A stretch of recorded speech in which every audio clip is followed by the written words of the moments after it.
दिगो विकासका लक्ष्य पूरा गर्न वित्तीय स्रोत परिचालन चुनौतीपूर्ण रहेको प्रधानमन्त्री केपी शर्मा ओलीको भनाई। नेपालमा प्रचण्डलाई के गरेर घेरा हाल्ने होला भन्ने प्रवृत्ति मात्रै रहेको नेकपा माओवादी केन्द्रका अध्यक्ष पुष्पकमल दाहाल प्रचण्डको जिकिर। संविधान संशोधनलाई कांग्रेस एमाले सत्तामा उक्लने भर्याङ बनाएको प्रचण्डको आरोप। छेडखानी तरिकाले संविधान संशोधन भई देश सम्हाल्न नसकिने जिकिर। संविधान कार्यान्वयन नहुनु नै संशोधनको आधार भएको पूर्व प्रधान न्यायाधीश कल्याण श्रेष्ठको जिकिर। कागजमा संघीयता लेखिए पनि व्यवहारमा लागू हुन नसकेको नेपाली कांग्रेसका महामन्त्री गगन थापाको जिकिर। तीनै तहको सरकारलाई कम खर्चिलो बनाउने गरी संविधान संशोधन गर्नुपर्ने नेपाली कांग्रेसका नेता नारायण प्रकाश साउदको भनाई। देशको भविष्य बनाउन राष्ट्रिय शक्तिहरू एक हुनुपर्ने नेकपा एमालेका कार्यवाहक अध्यक्ष ईश्वर पोखरेलको भनाई।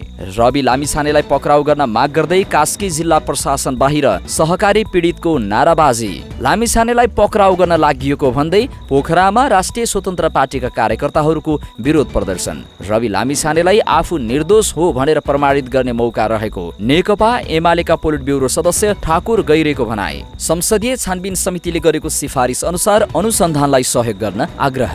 अमेरिकामा प्रधानमन्त्री केपी शर्मा ओली र परराष्ट्र मन्त्री आर्जु राणा देउवालाई गर्ने भनिएको स्वागत कार्यक्रम स्थगित। राष्ट्रिय स्वतन्त्र पार्टीका उपसभापति डीपी अर्यालको जिकिर। आफ्नै कर्मको फलले अमेरिकामा प्रधानमन्त्रीले असुरक्षित महसुस गर्नु पर्यो। अमेरिका पुगेका प्रधानमन्त्रीलाई पूर्व शिक्षा मन्त्री सुमना श्रेष्ठको प्रश्न, कुन नैतिक धरातलदेखि नेपाल फर्क भन्ने। दुर्गा पर्साई पक्राउ लगत्तै वीर अस्पतालमा भर्ना। पर्साईलाई रिहा गर्न माग गर्दै प्रदर्शन। पर्साईको समर्थनमा बुटवलमा प्रदर्शन गर्ने 7 जना पक्राउ। सहकारीको रकम अपचलन प्रकरणमा पक्राउ परेका गोर्खा मिडिया प्रणालीका पूर्व सञ्चालक तथा पूर्व डीआईजी छविलाल जोशीलाई 5 दिन हिरासतमा राख्न अदालतको अनुमति। भ्रष्टाचार ओडा तहमै पुगेको राष्ट्रिय प्रजातन्त्र पार्टीका वरिष्ठ उपाध्यक्ष रविन्द्र मिश्रको जिकिर। राजनीतिक दलहरू नैतिक सङ्कटको पतनमा रहेको भनाई। अब देश सम्हाल्नै गाह्रो रहेको भन्दै अन्तर्राष्ट्रिय भू राजनीतिका द्वन्द्वमा नेपाल फँसेको जिकिर। मेलम्चीमा भ्रष्टाचार, पूर्व सचिव ठाकुरलाई 8 वर्ष 1 महिना कैद, अरूलाई कति सजाय तोकियो, यस सम्बन्धी विशेष जानकारी। जनताको चाहना अनुरूपको पार्टीलाई बन्देज गर्ने कुरा रासोपाले नस्वीकार्ने राष्ट्रिय स्वतन्त्र पार्टीका प्रमुख सचेतक सन्तोष परियारको भनाई। पत्रकारहरूको जिन्दगी भयावह अवस्थामा रहेको सञ्चार तथा सूचना प्रविधि मन्त्री पृथ्वी सुब्बा गुरुङको भनाई। पत्रकार महासंघको निर्वाचन सर्वोच्चद्वारा कारण देखाउ आदेश जारी। जबरजस्ती करनी गरी फरार रहेको आरोपमा क्रियापुत्री पक्राउ। हदगडी काटेर काठमाडौँ जिल्ला अदालतबाटै फरार भएका थुनुवा ललितपुरबाट समातिए। बालबालिकामा हुने क्यान्सरको उपचारका लागि चिकित्सकहरूको अभाव। शेयर बजारमा सबै सूचक घटे, नेप्से परिसूचक 2529 अङ्कमा कायम। ममता काफले प्रकरण, प्रहरीले गुगलसँग माग्यो नरेशको लोकेसन हिस्ट्री। अन्तर्राष्ट्रिय खबरमा श्रीलङ्काका 9औं राष्ट्रपति अनुराग कुमार दिशानायकेले लिए राष्ट्रपतिको शपथ। इजरायल र हिजबुल्लाहको आक्रमणले मध्यपूर्वमा विपत्ति निम्त्याउने चेतावनी। खेल खबरमा बागमती प्रदेश क्रिकेट संघद्वारा खेलाडी र प्रशिक्षक सम्मानित। काभा महिला भलिबलको उपाधि जितेको पुलिस क्लब स्वदेश फिर्ता। अन्डर 20 एसियन कप छनौटमा समीरको ह्याट्रिकमा नेपालको सहज जित। र आजको हेल्थ टिप्समा रहनेछ वर्षेनी बढ्दो डेङ्गुको प्रकोप र यसबाट बस्न अपनाउनु पर्ने सजगताका विषयमा विशेष जानकारी। दर्शक महानुभाव नमस्कार। समाचारपाटी.com को न्यूज बुलेटिनमा यहाँलाई हार्दिक स्वागत छ। म रामशरण नेपाली। आज मिति 2081 असोज 8 गते मंगलबार। नेपाल सम्मत 1144 सन् 2024 सेप्टेम्बर 24 तारिक। असोज कृष्ण पक्षको सप्तमी तिथि। 16 श्राद्ध अन्तर्गत सप्तमी श्राद्धको दिन। सदाको झैं आज पनि हामी उपस्थित भएका छौं आजका मुख्य समाचार, ब्रेकिङ न्यूज अपडेट लगायत तपाईलाई काम लाग्ने, हेर्नै पर्ने महत्त्वपूर्ण समाचार लिएर।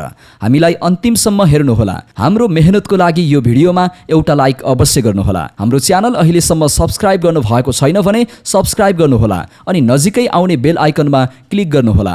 देशभित्रबाट हेर्दै हुनुहुन्छ भने आफू रहेको गाउँ, ठाउँ, सहर, जिल्लाको नाम लेख्नुहोला।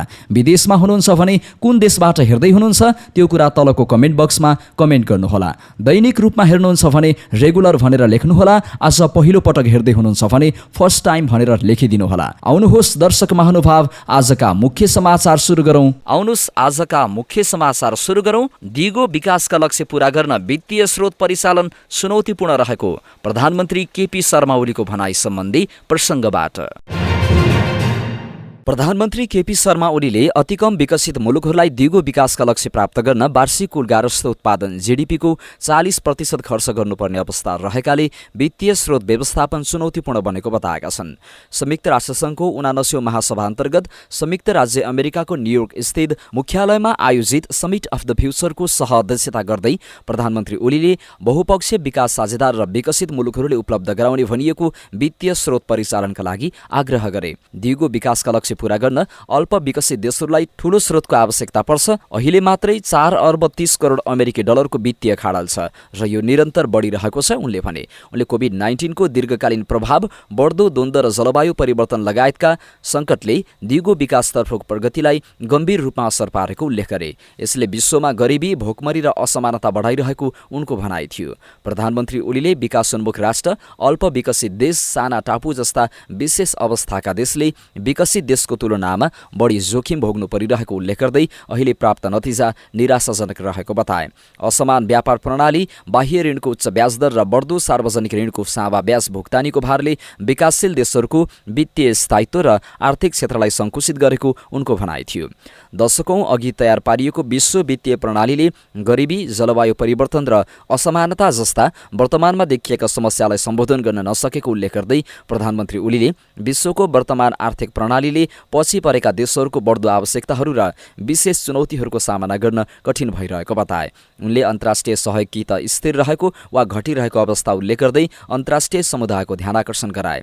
डिजिटल डिभाइड बढ्दो छ।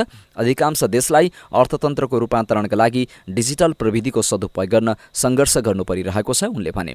यस सन्दर्भमा हाम्रो दृष्टिकोण, प्राथमिकता र हामीले गरिरहेका काममा हामी कहाँ चुक्यौं भन्ने प्रश्न उठेको छ। विकास सम्बन्धी साझा आकांक्षामा र बहुपक्षीय सहयोगलाई अझ सुदृढ पार्ने प्रयासमा अपेक्षाकृत परिणाम प्राप्त नहुनुका व्यवहारिक कारण खोजिनुपर्ने आवश्यकता पनि उनले औल्याए। विश्वव्यापी सङ्कट र चुनौतीहरूको सामना गर्नका लागि बहुपक्षीय सहयोग तथा साझेदारीलाई कसरी थप सुदृढ पार्न सकिन्छ भनेर हामी यहाँ भेला भएका छौँ। हामीले सन् 2030 सम्ममा दिगो विकासका लक्ष्य प्राप्त गर्नका लागि सामूहिक प्रयास थाल्नुपर्छ प्रधानमन्त्रीले भने। यसका लागि वित्तीय खाडल प्रमुख चुनौती बनेको उनको भनाइ थियो।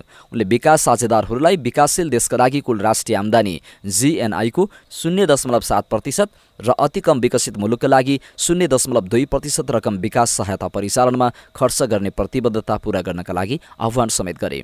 दिगो विकास लक्ष्य प्राप्त गर्नका लागि एकीकृत योजना SDG स्टिमुलस लागू गर्न, अवैध वित्तीय कारोबार नियन्त्रण गर्न, आन्तरिक स्रोत परिचालनको क्षमता अभिवृद्धि गर्न, सार्वजनिक निजी साझेदारीलाई सदुपयोग गर्न, सम्मिश्रित वित्त पोषण, ब्लेन्डेड फाइनान्सिङ, हरित बन्ड र अन्य दिगो वित्तीय उपकरणहरू जस्ता अन्य नवीन वित्तीय उपायहरूको प्रयोगका लागि पनि उनले आग्रह गरे। प्रधानमन्त्री ओलीले अन्तर्राष्ट्रिय वित्तीय संस्थालाई समावेशी, पारदर्शी र जवाफदेही बनाउन उनीहरूको संरचनामा सुधार आवश्यक रहेकोमा जोड दिए।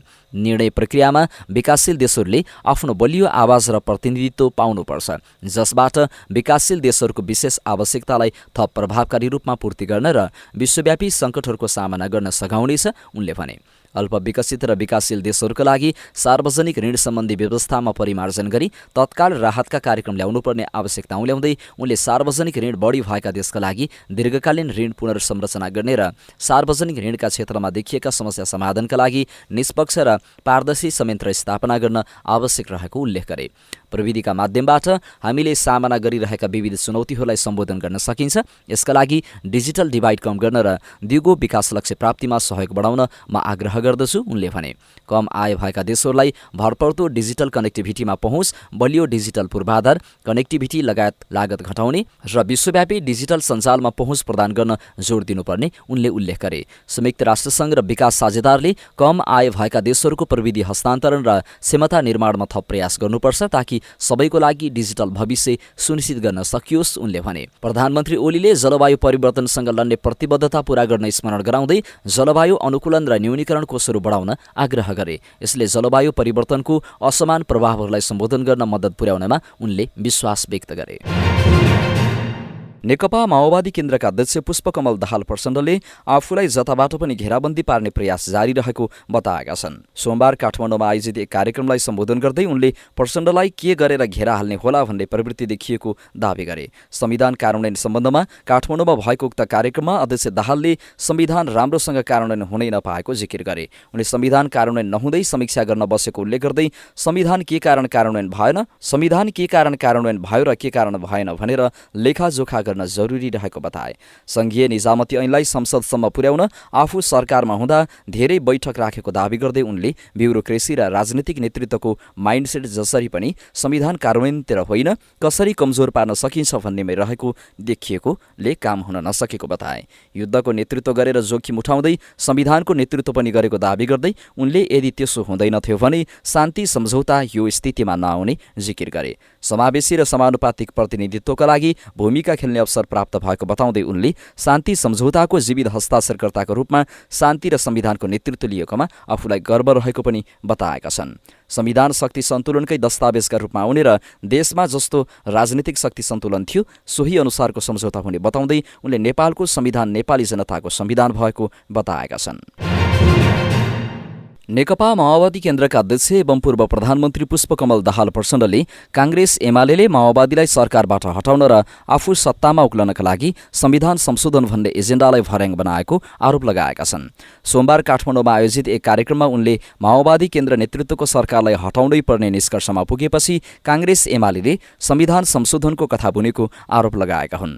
प्रचण्डले कांग्रेस एमाले संविधान संशोधनको एजेन्डा कहिले नलिएको दावी गरे।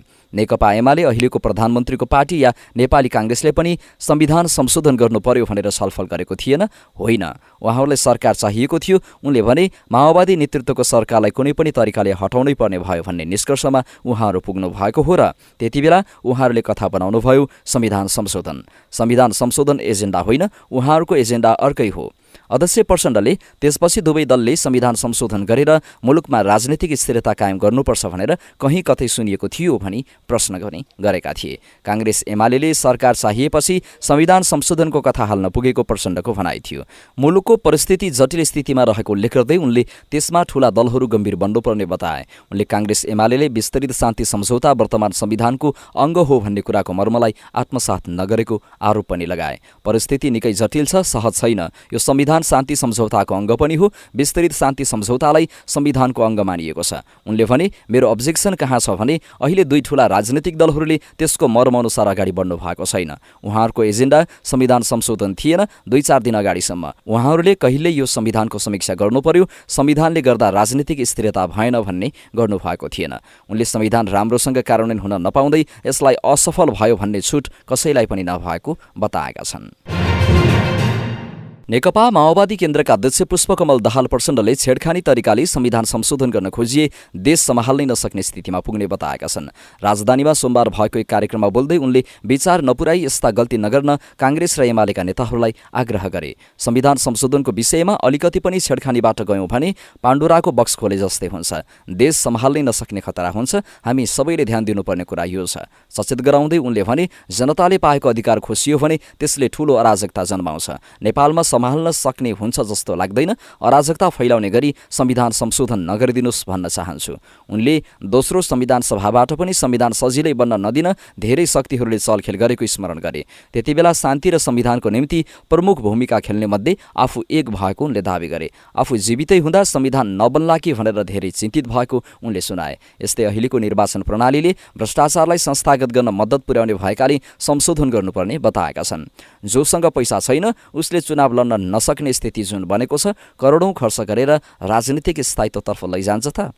निर्वाचन जितेपछि मन्त्री हुने टार्गेट हुन्छ। त्यसपछि चुनावमा लिएको ऋण तथा खर्च उठाउने नै प्रमुख उद्देश्य हुन्छ। त्यसैले संविधान संशोधन गर्दा यस्ता विषयमा ध्यान दिनुपर्छ उनले भने। यसैगरी अहिलेको संविधानले बहुदलीय प्रतिस्पर्धालाई अंगीकार गरेकाले नेपालको सन्दर्भमा 2 दलीय प्रणाली ठिक नभएको स्पष्ट पारे। साथै संविधानमा राखिएको धर्मनिरपेक्षतालाई हटाउन खोजी ठूलो समस्या आउनेतर्फ उनले सचेत गराएका छन्। पूर्व प्रधान न्यायाधीश कल्याण श्रेष्ठले संविधान कार्यान्वयन नहुनु नै संशोधनको आधार भएको बताएका छन्। सोमबार काठमाडौँमा आयोजित कार्यक्रममा बोल्दै उनले 10 वर्षसम्म आधारभूत कानून नबनाउने अनि संविधान संशोधन हुनु हुँदैन भन्ने कुरा गलत हुने बताएका छन्। उनले संविधान जतिसुकै राम्रो भयो भने पनि कार्यान्वयन नभए राम्रोको अर्थ नहुने बताए। उनले संघीयताको कार्यान्वयन छेद विच्छेद हुन्छ भने वा यसको आधारभूत उद्देश्य हासिल हुनमा नै व्यवधानकारी हुन्छ भने कार्यान्वयन नहुनु आफैमा पनि संविधान पुनरावलोकनको एउटा आधार भएको बताए। उनले संविधान कार्यान्वयन गर्ने माहौल खडा गर्नका लागि यसका समस्याको पहिचान जरुरी रहेको बताए। उनले भने संविधान जतिसुकै राम्रो भयो भने पनि संविधान कार्यान्वयन भएन भने त्यो राम्रोको अर्थ हुँदैन।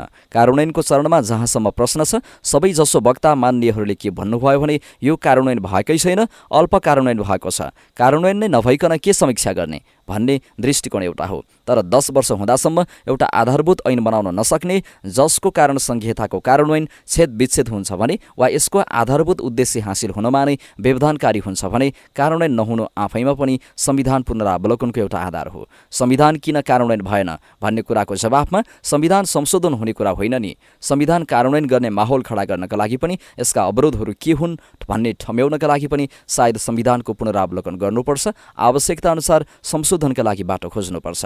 पूर्व प्रधान न्यायाधीश श्रेष्ठले संविधानमा कुन कुन कुरामा संशोधन गर्नुपर्छ भन्ने कुरा दलका नेताहरूले अघि सार्नुपर्ने बताएका छन्। नेपाली कांग्रेसका नेता नारायण प्रकाश साउदले तीनै तहको सरकारको खर्च कम हुने गरी संविधान संशोधन गर्नुपर्ने बताएका छन्।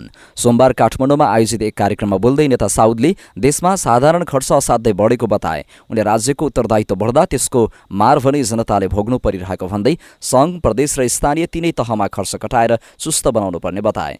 उनले त्यसका लागि आवश्यकता अनुसार संविधान संशोधन गर्नुपर्ने बताएका छन्। उनले सङ्घमा सरकार परिवर्तन हुनासाथ प्रदेशमा पनि अस्थिरता हुने गरेको भन्दै प्रदेशलाई पनि स्थिर बनाउनु पर्नेमा जोड दिए। उनले प्रदेश सरकारलाई स्थिर बनाउने गरी संवैधानिक सुधार गर्नुपर्ने बताए। उनले भने हाम्रो साधारण खर्च बढेको छ र विकास खर्च न्यून छ। अर्थविदहरूले स्वीकार गरेको तथ्य हो। हामी कहाँ प्रशासन चलाउनका लागि पनि राज्य चलाउनका लागि पनि जुन रूपमा हामीले मान्छे भर्ना गरेर या मान्छेको धेरै ठूलो साधारण खर्च विकास गरेर बढाएर हामीले जसरी उत्तरदायित्वहरू लिइराखेका छौँ, त्यो दायित्वले जनता मारमा परिराखेको छ, जनता कठिनाइमा परिराखेको छ। त्यसकारण हामीले केन्द्र, प्रदेश अथवा स्थानीय तहलाई कम खर्चिलो बनाउनुपर्छ, खर्च घटाउनुपर्छ, चुस्त बनाउनुपर्छ, व्यवहारिक बनाउनुपर्छ, प्रभावकारी बनाउनुपर्छ। त्यो बनाउनका लागि हामीले आफ्नो संविधानमा के कस्तो संशोधन गर्न जरुरी छ त्यतातिर ध्यान दिनुपर्ने अवस्था छ। उनले भने केन्द्रमा सरकार परिवर्तनको कुरा आउने बित्तिकै प्रदेशमा सरकार परिवर्तनहरू हुन्छन्। प्रदेशहरू यति अस्थिर भएका छन्, स्थानीय तह स्थिर छ, केही न केही काम गरिरहेको छ। प्रदेशमा केन्द्रको अस्थिरता धेरै चाँडो पुगिरहेको छ। अस्थिरताले प्रदेशहरू हल्लिराखेका छन्। त्यसकारण प्रदेशलाई पनि स्थिर बनाउने गरेर कुनै गभर्नरको माध्यमबाट अथवा अन्य निकायको माध्यमबाट हामीले प्रदेश सरकार स्थिर हुने गरेर संवैधानिक सुधार गर्न सक्छौँ, परिमार्जन गर्न सक्छौँ र प्रदेशको स्थिरतालाई पनि सुनिश्चित गर्न सक्छौँ। यो पनि छलफलको विषय हुन सक्छ। उनले समावेशी प्रतिनिधित्वलाई पनि निर्वाचन प्रक्रियाबाटै अनुमोदन गर्ने गरेर अगाडि बढे सक्षम नेतृत्वलाई स्थापित गराउन सकिने उल्लेख गरेका छन्। नेकपा एमालेका कार्यवाहक अध्यक्ष ईश्वर पोखरेलले देशको भाग्य र भविष्य बनाउन राष्ट्रिय शक्तिहरू एकताबद्ध हुनुपर्ने बताएका छन्। प्रेस चौतारी नेपाल सिन्धुलीले सोमबार सिन्धुलीमाढीमा आयोजना गरेको पत्रकार भेटघाटमा उनले एमाले निर्णायक राष्ट्रिय शक्ति बनेर अगाडि बढ्ने बताए। उनले भने अहिले देशमा देखिएको सङ्कटलाई थप बढ्न दिनु हुँदैन। अबको अवस्थामा होस नपुर्याए देशलाई कसरी बचाउने भन्ने गम्भीर प्रश्न आउँछ। त्यसकारण पनि राष्ट्रिय शक्तिहरू एकताबद्ध हुनुपर्छ। एमालेलाई हामी निर्णायक राष्ट्रिय शक्तिका रूपमा परिणत गर्छौँ। एमाले निर्णायक राष्ट्रिय शक्ति बनेर अरू राष्ट्रिय शक्तिलाई राष्ट्रको स्वाभिमान, स्वतन्त्रता, स्वाधीनता, अखण्डताको पक्षमा उभ्याउने उनको भनाइ थियो। यसैबीच उनले नेपालमा काङ्ग्रेस र कम्युनिस्टको दुई आयामिक सम्बन्ध रहेको उल्लेख गरे। अप्ठ्यारो र सङ्कटको अवस्थामा सहकार्यको परम्परा र राज्य सञ्चालनमा प्रतिस्पर्धा हुने गरेको विचार व्यक्त गरे। उनले सङ्कट टार्न र मुलुकको परिस्थिति थप नबिग्रियोस् भन्नका लागि एक ठाउँमा आएर साझा सहमतिका साथ अगाडि जानुपर्छ भनेर अहिलेको समीकरण बनेको हो। नेता पोखरेलले भने अब आउने निर्वाचनमा प्रतिस्पर्धा गर्दैनौँ भन्ने होइन, हामी चुनाव हुनु अघि नै गठबन्धनको पक्षमा हुन्नौँ, हाम्रो यो क्लियर धारणा छ। सूर्यदर्शन सहकारी पीडित बचतकर्ताले रासोपा सभापति तथा पूर्व रवि लामिछानेलाई पक्राउ गर्न माग गर्दै प्रदर्शन गरेका छन्। सहकारीको पैसा गोर्खा मिडिया मार्फत लामिछानेले दुरुपयोग गरेको भन्दै पीडितले जिल्ला प्रशासन कार्यालय कास्की बाहिर नाराबाजी सहित प्रदर्शन गरेका हुन्। जिल्ला प्रशासन कार्यालयको गेटनेर सहकारी पीडित र त्यसकै ठिक अगाडि शहीद चोकको चौतारामा रासोपाका नेता कार्यकर्ताले नाराबाजी गरिरहेका छन्। पीडितले लामिछानेलाई पक्राउ गर्न माग गरिरहेका छन् भने रासोपा नेता कार्यकर्ताले लामिछानेलाई पक्राउ नगर्न चेतावनी दिइरहेका छन्। सूर्यदर्शन सहकारी पीडित र रवि समर्थक नेता कार्यकर्ता आमने सामान्य हुँदा सुरक्षा व्यवस्था कडा पारिएको प्रहरीले जनाएको छ। जिल्ला प्रशासन तथा शहीद चोक आसपासमा सुरक्षाकर्मी खटाइएको छ। विभिन्न सहकारीमा भएको अपचलनबारे छानबिन गर्न बनेको विशेष संसदीय समितिको सिफारिस र गृहमन्त्री रमेश लेखकको निर्देशनपछि आइतबार गोर्खा मिडिया प्रणालीका शेयर सदस्य तथा सञ्चालक पूर्व डीआईजी छविलाल जोशीलाई पक्राउ गरेर पोखरा ल्याइएको छ। जोशीलाई म्याद थपका लागि जिल्ला अदालत कास्कीमा उपस्थित गराइएको थियो। जोशीलाई अदालत उपस्थित गराउने जानकारीसँगै सहकारी पीडित अदालत गेट बाहिर भेला भएर नाराबाजी सहित प्रदर्शन गरेका हुन् भने रविलाई पनि पक्राउ गर्न पूर्जी जारी हुन लागेको भन्दै रासोपाका नेता कार्यकर्ता शहीद चोकको चौतारामा भेला भएर प्रदर्शन गरेका थिए। सहकारी पीडितले बचतकर्तालाई मारेर सहकारीको पैसा गोर्खा मिडियामा गएको र त्यसलाई अपचलन गर्ने काम रविले गरेको बताएका छन्। रविकै संलग्नतामा रकम अपचलन भएको भन्दै सूर्यदर्शनका सहकारी पीडितले 22 माघ 2080 मा रवि गोर्खा मिडिया सहित विभिन्न 18 व्यक्ति र संस्थालाई विपक्षी बनाएर जाहेरी दिएका थिए। झन्डै 1.5 अर्ब अपचलन भएको सूर्यदर्शन सहकारीबाट गोर्खा मिडियामा 5 करोड रुपियाँ देखिएको छ। सहकारीका अध्यक्ष जेबी राईलाई भगाउन पनि रविकै संलग्नता रहेको पीडित सङ्घर्ष समितिका संयोजक किरण श्रेष्ठले बताएका छन्। रवि लामिछानेलाई पक्राउ गर्न लागि भन्दै राष्ट्रिय स्वतन्त्र पार्टी रासोपाका नेता कार्यकर्ताले पोखराको शहीद चोकमा विरोध प्रदर्शन गरेका छन्। लामिछानेमाथि राजनीतिक पूर्वाग्रह साँधेर फसाउन खोजिएको भन्दै उनीहरूले विरोध गरेका हुन्। रासोपा गण्डकी प्रदेश सभापति राजन गौतमको आह्वानमा पोखराको शहीद चोकमा नेता कार्यकर्ताहरू भेला भएर प्रदर्शन गरेका थिए। प्रदर्शनमा सहभागीहरूले सहकारी पीडितको पक्षमा र सरकारको विरोधमा लेखिएका नारासहितका प्लेकार्ड बोकेका थिए। रासोपा गण्डकी प्रदेशका सभापति गौतमले विरोध कार्यक्रम निरन्तर चल्ने बताए। सहकारीको रकम अपचलन सम्बन्धी संसदीय विशेष छानबिन समितिले गोर्खा मिडिया प्रणालीमा अनियमित तवरबाट विभिन्न सहकारीबाट 65 करोड लगानी भएको निष्कर्ष निकालेको थियो। समितिले गोर्खा मिडियाका तत्कालीन प्रबन्ध निर्देशक रवि लामिछाने, अध्यक्ष जीवी राई, सञ्चालक कुमार रम्तेल र सदस्य छविलाल जोशीलाई कारबाही सिफारिस समेत गरेको थियो। सो प्रतिवेदन कार्यान्वयन गर्ने मन्त्री परिषदको निर्णयपछि आइतबार गोर्खा मिडिया प्रणालीका पूर्व सञ्चालक एवं पूर्व डीआईजी छविलाल जोशी पक्राउ परेका थिए। उनलाई काठमाडौँमा पक्राउ गरेर आइतबार बेलुकी कास्की ल्याइएको थियो। जोशीलाई अदालतमा उपस्थित समेत गराइएको थियो।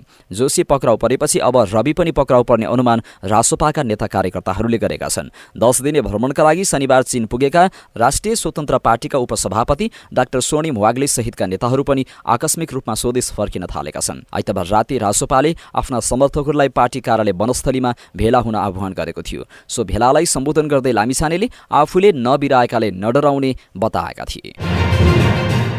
नेकपा एमालेका पोलिट ब्युरो सदस्य ठाकुर गैरेले रवि लामिछानेलाई आफू निर्दोष प्रमाणीकरण गर्ने मौका भएको बताएका छन्। संसदीय छानबिन समितिले गरेको सिफारिस अनुसार अनुसन्धानलाई सहयोग गर्न राष्ट्रिय स्वतन्त्र पार्टीका सभापति समेत रहेका लामिछानेलाई उनले आग्रह गरे। सोमबार तानसेनमा आयोजित प्रेस चौतारी नेपाल पाल्पाको बैठकमा बोल्दै नेपालको संविधान र कानूनभन्दा माथि कोही नभएको बताए। यो विषयमा राजनीति गर्नुपर्ने अवस्था छैन, कानूनको दायरामा आउनुपर्छ। उनले भने रवि लामिछाने दोषी भए कारबाही हुन्छ, निर्दोष भई सफाई पाउँछन्। सहकारी पीडितलाई न्याय र उनीहरूको रकम फिर्ता हुने वातावरण सिर्जना गर्नुपर्नेमा उनले जोड दिए। वैदेशिक भ्रमणमा रहेका प्रधानमन्त्रीलाई त्यहाँ गरिएको व्यवहारले प्रधानमन्त्रीको मात्रै नभएर सिङ्गो देशकै अपमान भएको उनले बताए। नेपाली युवालाई अनुशासन र मर्यादामा आफ्नो मुद्दा उठाउन अनुरोध गरे। विधि र पद्धतिमा रहेर खबरदारी गर्न उनले अपिल गरे। दुर्गा प्रसाई व्यक्तिगत मुद्दामा पक्राउ परेका हुन्। सरकारले कुनै पूर्वाग्रह साँधेर पक्राउ नगरेको स्पष्ट पारे। मुलुकको समृद्धि र नेपालीलाई सुखी बनाउने सरकारको अभियानलाई सहयोग गर्नुपर्ने गैरेले बताएका छन्। अमेरिकामा प्रधानमन्त्री केपी शर्मा ओली र परराष्ट्र मन्त्री डाक्टर आर्जु राणा देउबालाई गर्ने भनिएको स्वागत कार्यक्रम स्थगित भएको छ। नेपाली महावाणिज्य दूतावास न्युयोर्कले आयोजना गर्ने भनिएको स्वागत कार्यक्रम अन्तिम समयमा स्थगित भएको हो। नेपाली महावाणिज्य दूतावासले विज्ञप्ति जारी गर्दै सुरक्षा संवेदनशीलता र साइडलाइन वार्ताको व्यस्तताका कारण स्वागत कार्यक्रम स्थगन गर्नुपरेको जनाएको छ। स्वागत कार्यक्रम स्थगन गर्नुको अन्य कारण भए नभएको बारे भने महावाणिज्य दूतावासले प्रश्न पारेको छैन। न्युयोर्कको गुलसान टेरेसमा तय भएको भएको कार्यक्रम जनसम्पर्क समिति, प्रवासी मञ्च, मधेसी एसोसिएसन, नेपाली दूतावास, आदिवासी जनजाति महासङ्घले संयुक्त रूपमा गर्न लागेका थिए। प्रधानमन्त्री ओलीको स्वागतमा राखिएको कार्यक्रममा नेपाली समुदायले गैर आवासीय नागरिकता प्रभावकारी नभएकोले पुरानै नागरिकताको निरन्तरता र ड्यालस तथा क्यालिफोर्नियामा कन्सुलेट कार्यालय स्थापनाका लागि आवाज उठाउने तय भएको थियो। त्यसका लागि क्यालिफोर्निया, टेक्सासबाट नेपाली समुदायका अगुवाहरू न्युयोर्क पुगेका थिए।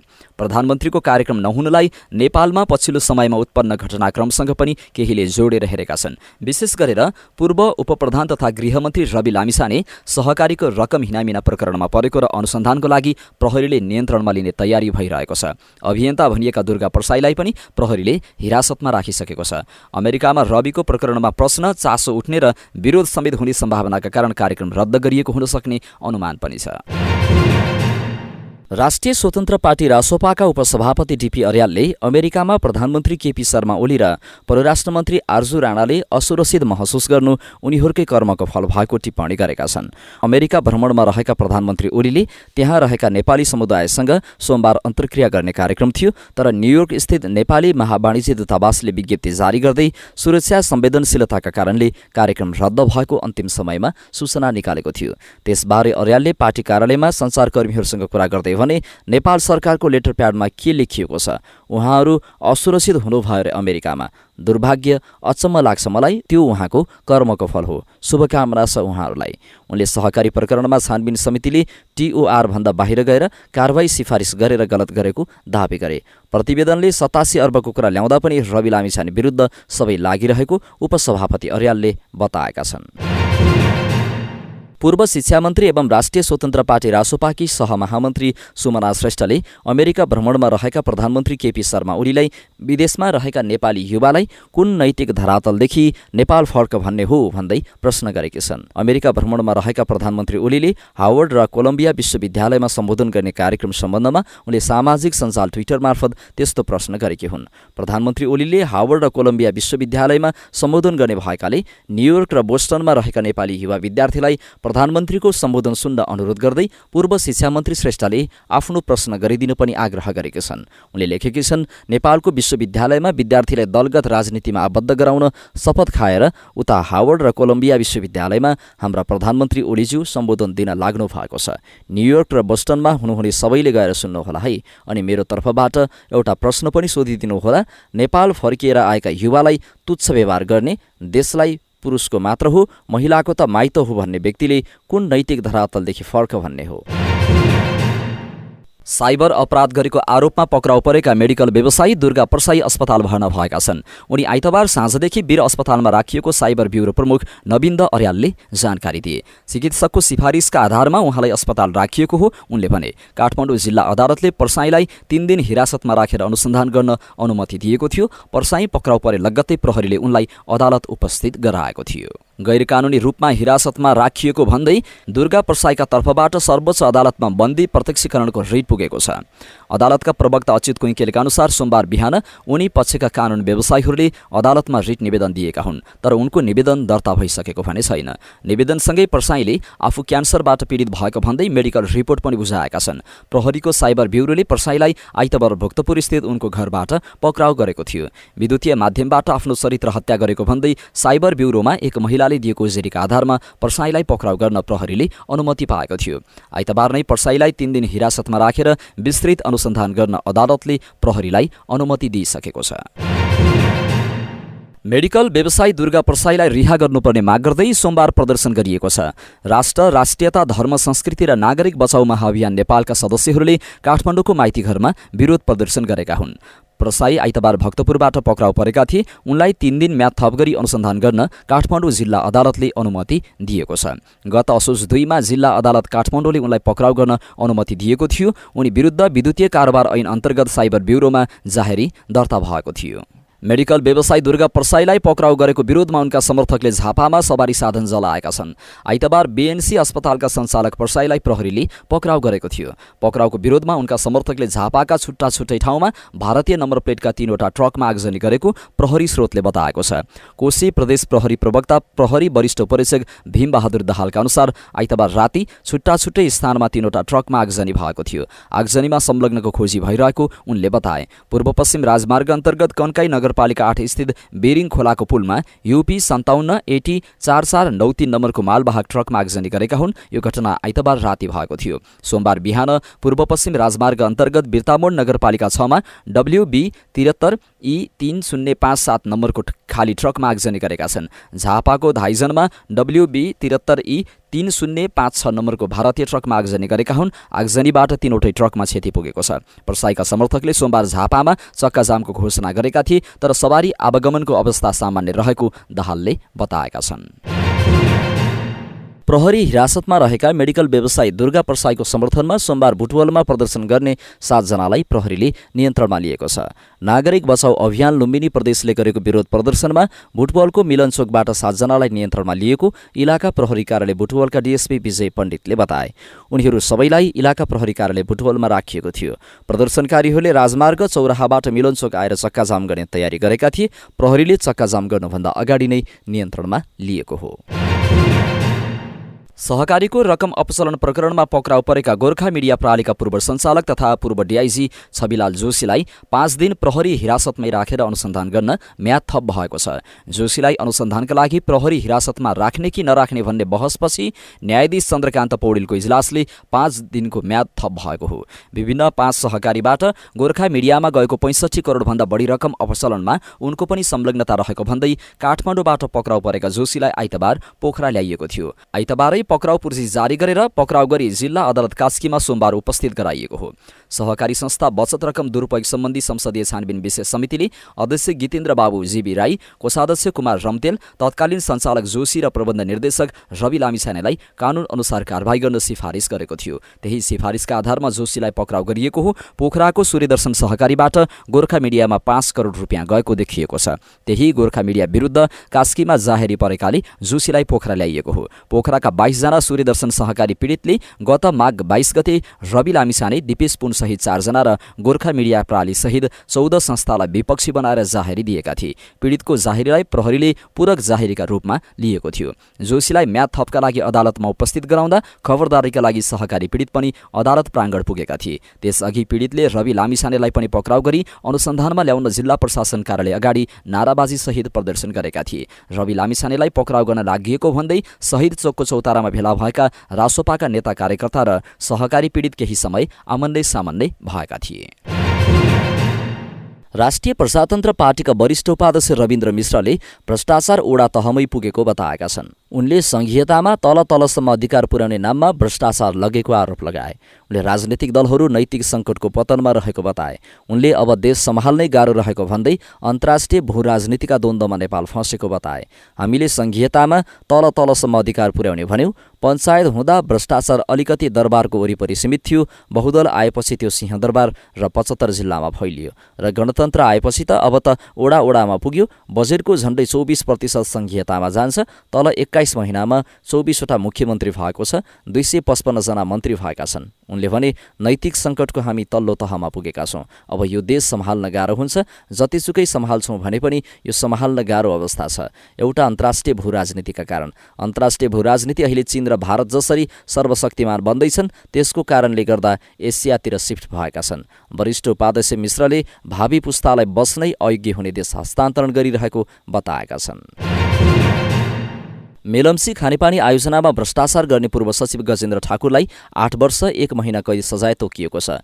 विशेष अदालतले उक्त मुद्दामा उनी सहित 4 जनालाई भ्रष्टाचारमा दोषी ठहर गरेको हो। विशेष अदालतका अध्यक्ष टेकनारायण कुँवर, सदस्यहरू तेजनारायण सिंह राई र मुरारी बाबु श्रेष्ठको इजलासले सोमबार उनीहरूमाथिको सजाय निर्धारण गर्दै उक्त आदेश दिएको हो। आयोजनाका तत्कालीन कार्यकारी निर्देशक रामचन्द्र देवकोटा र सूर्यराज कणेललाई पनि 8 वर्ष 1 महिना नै कैद तोकिएको छ। परामर्शदाता शिवकुमार शर्मालाई 6 वर्ष कैद तोकिएको छ।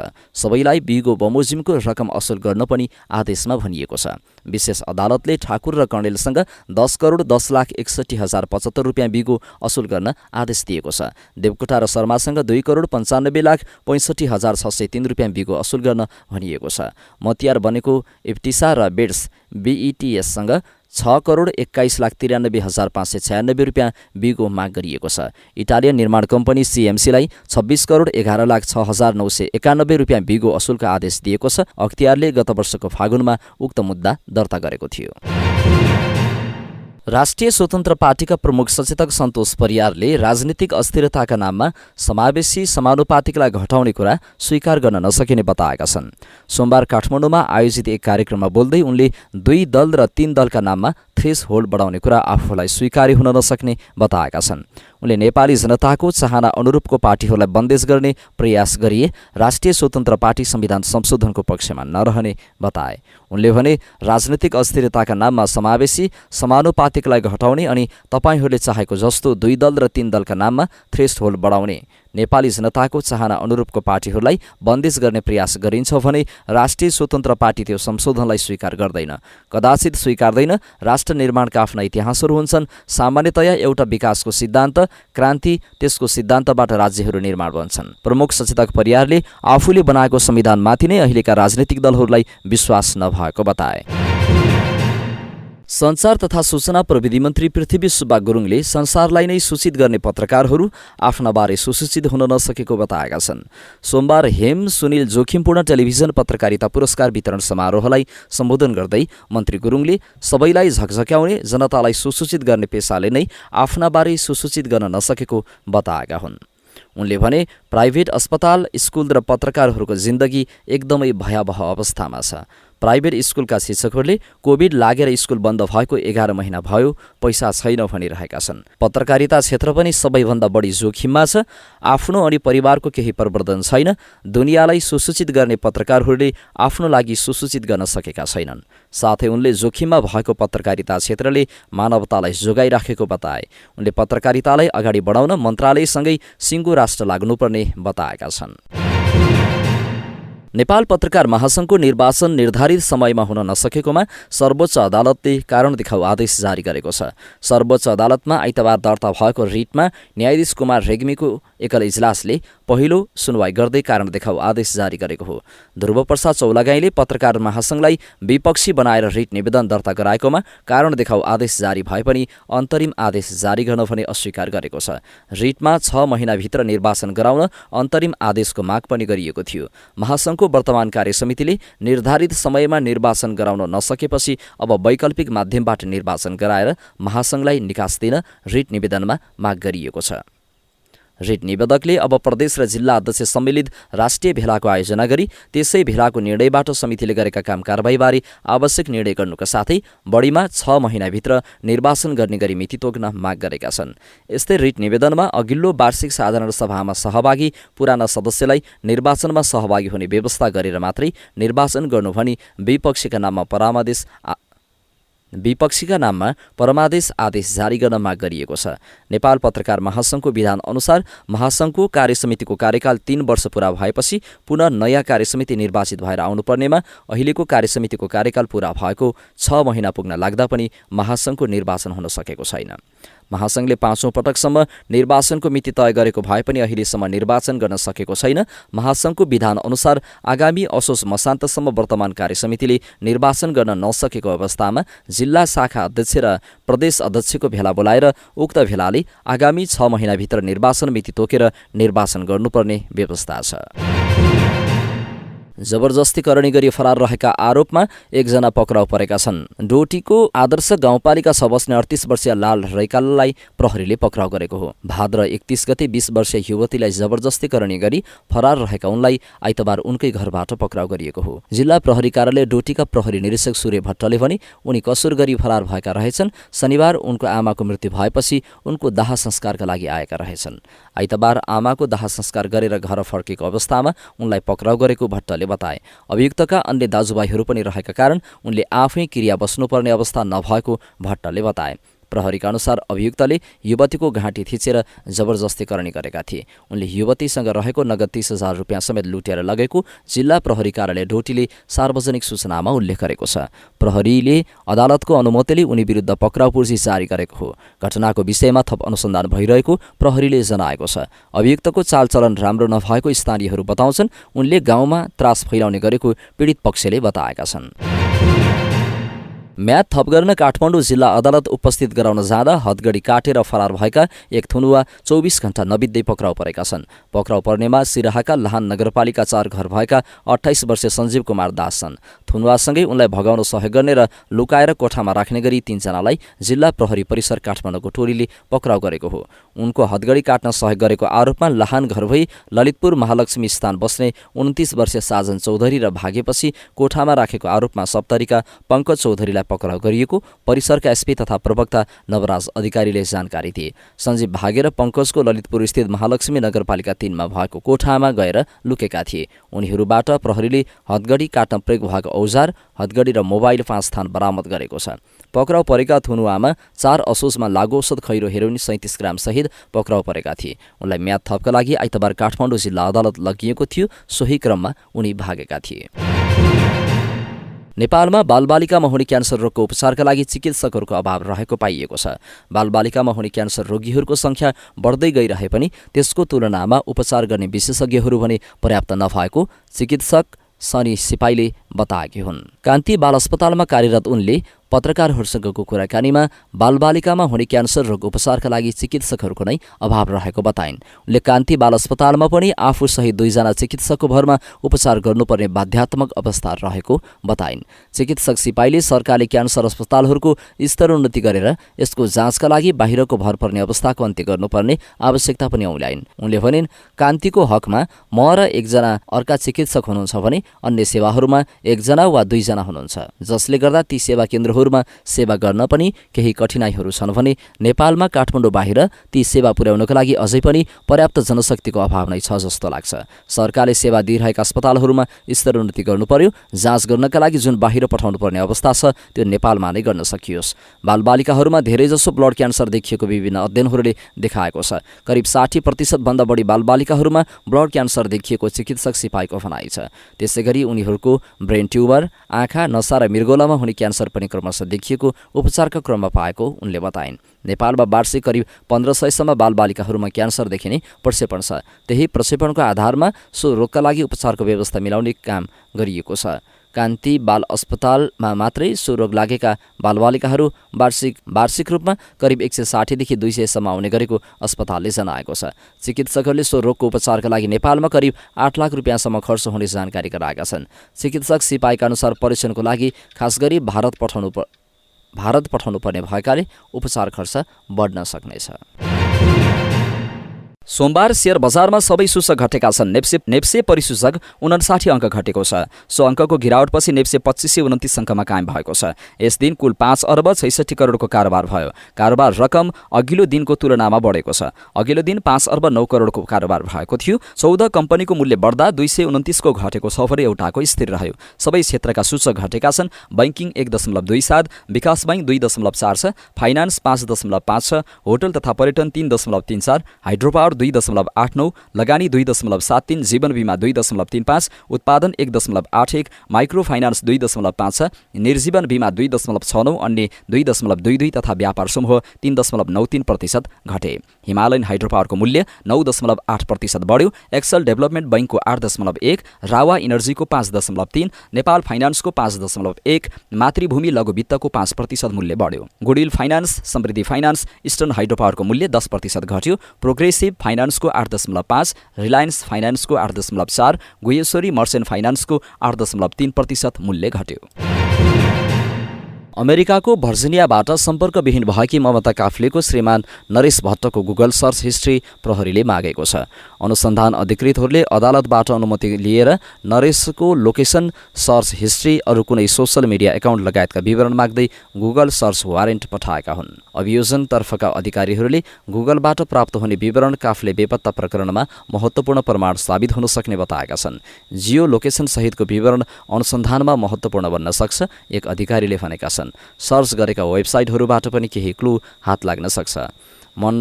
मनसास पार्क प्रहरीले जुलाई 27 देखि अगस्त 21 सम्मको विवरण मागेको स्थानीय सञ्चार माध्यमहरूले उल्लेख गरेका छन्। नरेश पक्षका वकिल ममता जीवितै रहेको दावी गर्दै उनलाई छान्नुपर्ने माग गरेका थिए। त्यसमाथि अदालतमा भएको सुनवाईका क्रममा अभियोजक पक्षले गुगलसँग विस्तृत विवरण मागिएको जानकारी गराएका थिए। ममता हराएको केही समयपछि नरेशले आफ्नो टेस्ला कार पनि बिक्री गरेका थिए। प्रहरीले त्यसको क्यामेरा फुटेज र कारबाट पनि जीपीएस लोकेसन डाटा निकाल्ने प्रयास गरिरहेको छ। अनुसन्धानमा संलग्न अधिकृतहरूले ममताको हत्या भइसकेको हुन सक्ने आशंका गरेका छन्। तर हालसम्म फेला नपरेकाले नरेश विरुद्ध शरीर लुकाएको अभियोग मात्र लगाइएको छ। ममता 15 साउनबाट सम्पर्कविहीन भएकी थिइन् भने घरमा भारी मात्रामा रगत बगेको सहितका तथ्यहरू फेला परेपछि मनसास पार्क प्रहरीले 7 भदौमा नरेशलाई पक्राउ गरेको थियो। नरेशलाई पक्राउ गरेर लैजाँदा मनसास प्रहरीका अधिकारीहरूले घरबाट कार्पेट पनि लगेका थिए। अदालतमा भएको सुनवाईका क्रममा अभियोजनतर्फका वकिलहरूले गरेको बहस अनुसार ममता जीवित नभएको प्रहरी निष्कर्ष छ। कोठाभित्र झगडापछि रक्तमय भएको शरीरलाई बाथरुमसम्म घिसारेर लगेको हुन सक्ने अधिकृतहरूको आशंका छ। स्थानीय सञ्चार माध्यममा सार्वजनिक भएको कोठा र बाथरुमका तस्बिरहरूले पनि त्यो शङ्कालाई बल पुर्याएको छ। अधिकृतहरूले कोठामा रगत भए नभएको पहिचान गर्न ब्लू स्टार प्रविधि प्रयोग गरेका थिए। त्यसअनुसार रगत भएको स्थानमा अँध्यारो पारेर हेर्दा नीलो रङ देखिन्थ्यो। यसरी जाँच गर्दा जति रगतको मात्रा देखिएको छ त्यसको आधारमा उनी जीवित हुने सम्भावना नरहेको अधिकृतहरूले बताएका छन्। अब अन्तर्राष्ट्रिय खबर। श्रीलङ्काको 9औं राष्ट्रपतिमा अनुराग कुमार दिसानायकेले राष्ट्रपतिको शपथ ग्रहण गरेका छन्। राष्ट्रपति कार्यालयमा उनलाई त्यहाँका प्रधान न्यायाधीश जयन्त जयसूर्याले 9औं कार्यकारी राष्ट्रपतिको रूपमा शपथ लिए। राष्ट्रपतिको चुनावमा राष्ट्रिय जनशक्तिकै नेता अनुरागले 57,40,179 मतसहित विजयी भएका थिए। उनको शपथसँगै प्रधानमन्त्री दिनेश गुणवर्धनाले राजीनामा दिएका छन्। इजरायली सेना र हिजबुल्लाह समूहले एकअर्का विरुद्ध आक्रमण बढाउने बताए लगत्तै अन्तर्राष्ट्रिय समुदायले युद्धबाट पछि हट्न आग्रह गरेका छन्। पछिल्लो समय सीमापार युद्ध बढिरहेका बेला दुवै समूहले आक्रमण अझै बढाउने धम्की दिएपछि अन्तर्राष्ट्रिय क्षेत्रबाट चासो र चिन्ता व्यक्त हुन थालेको हो। संयुक्त राष्ट्रसङ्घका प्रमुख एन्टोनियो गुटेरेसले लेबनानलाई अर्को गाजामा परिणत गर्ने सम्भावना बढेको भन्दै युद्ध रोक्न आग्रह गरेको बीबीसीले जनाएको छ। संयुक्त राष्ट्रसङ्घका अधिकारीहरूले मध्यपूर्व विपत्तिको सङ्घारमा रहेकाले सैन्य कारबाहीका नाममा आक्रमण र युद्ध बढाउनुभन्दा वार्ताका माध्यमबाट रोक्ने उपाय अपनाउनु पर्ने बताएका छन्। अमेरिकी राष्ट्रपति जो बाइडेनले पनि वाशिङटनले युद्ध फैलनबाट रोक्ने सबै काम गर्ने बताएका छन् भने बेलायती विदेश सचिव डेभिड लामीले पनि तत्काल युद्ध विरामको आह्वान गरेको खबरमा उल्लेख छ। इरान समर्थित समूह हिजबुल्लाहले इजरायलमा र इजरायली सेनाले लेबनानमा कयौं रकेट अन्य क्षेप्यास्त्रहरू आक्रमण गर्ने क्रम बढाएका छन्। अब पालो खेल खबरको। बागमती प्रदेश क्रिकेट संघले सोमबार 4 खेलाडी र 1 प्रशिक्षकलाई सम्मान गरेको छ। आफ्नो तेस्रो वार्षिक साधारण सभाको अवसरमा संघले सोमबार बागमती प्रदेशका उदयमान खेलाडीमा महिलातर्फ एलिसा गुरुङ र पुरुषमा आशुतोष धिरैयालाई नगदसहित सम्मान गरेको हो। सिनियर महिलामा खुसी डङ्गोल र पुरुषमा सूर्य तमाङ सम्मानित भए। सोही अवसरमा संघले प्रशिक्षक राजु बस्नेतलाई पनि सम्मान गर्यो। संघले 5 जना नगद 10,000 रुपियाँबाट सम्मान गरेको हो। बागमती प्रदेश क्रिकेट संघको साधारण सभाको अवसरमा विभिन्न कार्यक्रम भएका थिए। उद्घाटन सत्रमा संघका सचिव प्रसन्न साकेले कार्यालय स्थापना, डाइरेक्ट प्रशिक्षक नियुक्ति, प्रशिक्षक कोचिङ कोर्स र प्रतियोगितामा बागमतीको सहभागिताबारे जानकारी गराएका थिए। उद्घाटन सत्रमा राष्ट्रिय खेलकुद परिषद राखेपाका सदस्य सचिव टङ्कलाल घिसिङ र नेपाल क्रिकेट संख्यानका पूर्व अध्यक्ष विनयराज पाण्डे लगायत उपस्थित रहेका थिए। काबा महिला भलिबल क्लब च्याम्पियनसिपको उपाधि जितेको नेपाल पुलिस क्लब स्वदेश फर्किएको छ। मालदिप्सको मालेमा भएको काभा क्लब च्याम्पियनसिपको उपाधि जितेको पुलिस क्लबका महिला खेलाडी सोमबार नेपाल फर्किएका हुन्। टोलीलाई नेपाल पुलिस तथा नेपाल भलिबल संघले त्रिभुवन अन्तर्राष्ट्रिय विमानस्थलमा बाजागाजासहित भव्य स्वागत गरेका थिए। नेपालको पुलिस क्लबले शनिबार उज्बेकिस्तानको हुमो भलिबल क्लबलाई पराजित गर्दै काबा महिला भलिबल क्लब च्याम्पियनसिपको उपाधि जितेको थियो। अपराजित रहँदै फाइनल पुगेको पुलिसले फाइनलमा पनि सोझो सेटको जित हासिल गरेको थियो। पुलिसकी उषा भण्डारी प्रतियोगिताको सर्वोत्कृष्ट खेलाडी घोषित भएकी थिइन्। नेपालले एएफसी अन्डर 20 एसियन कप छनौट खेलमा सोमबार भएको खेलमा घरेलु टोली चाइनिज ताइपेलाई 3-1 गोलले पराजित गरेको छ। न्यू ताइपे स्थित जू फुन क्याथोलिक विश्वविद्यालयको मैदानमा भएको खेलमा समीर तामाङले ह्याट्रिक गर्दै नेपाललाई 3 अङ्क दिलाए। जितसँगै समूह बी को नेपालले 2 खेलबाट 3 अङ्क जोडेको छ। दुवै खेलमा पराजित चाइनिज ताइपे अङ्कविहीन छ।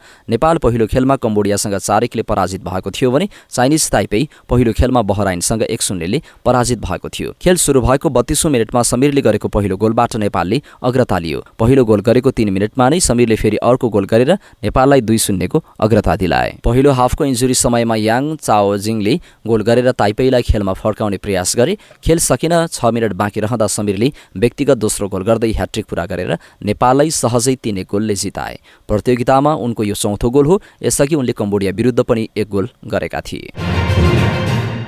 अब पालो आजको हेल्थ टिप्सको। आजको हेल्थ टिप्समा हामीले वर्षेनी बढ्दो डेङ्गुको प्रकोप र यसबाट बस्न अपनाउनु पर्ने सजगता विषयमा जानकारी लिएर उपस्थित भएका छौँ।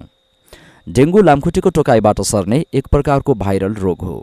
यो रोग विश्वका धेरै देशमा प्रकोपको रूपमा देखा परेको छ। डेङ्गु ज्वरो एक प्रकारको एडिस इजिप्टाई एल्बोपिक्टस जातको सङ्क्रमित लामखुट्टेको टोकाइबाट मात्रै सर्ने किडजन्य सरुवा रोग हो।